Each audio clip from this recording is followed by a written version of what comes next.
ऐसी floating outfit transition अभी काफ़ी ट्रेंडिंग में चल रही है। इसको बनाने के लिए सबसे पहले आपको आपके फ़ोन में जेमिनी ओपन करना है।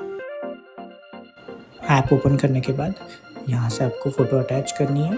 फ़ोटो अटैच करने के बाद ये वाला प्रॉम्प्ट आपको वीडियो के डिस्क्रिप्शन में से कॉपी पेस्ट करके सबमिट करना है।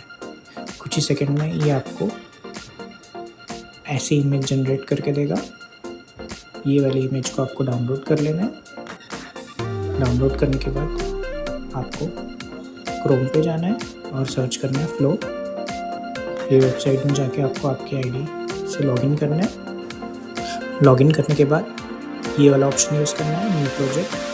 फिर स्टार्ट में जाकर आपको आपकी इमेज अपलोड करनी है। यहाँ से इमेज अपलोड करने के बाद ये वाला प्रॉम्प्ट टाइप करना है वीडियो के लिए। फिर यहाँ से वीडियो की सेटिंग सेट करनी है और सबमिट करना है। कुछ ही सेकंड में यहाँ पे आपका वीडियो जनरेट हो जाएगा।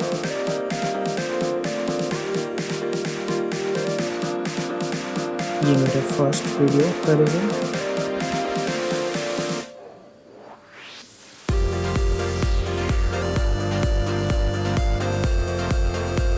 ये सेकंड वीडियो का रिजल्ट।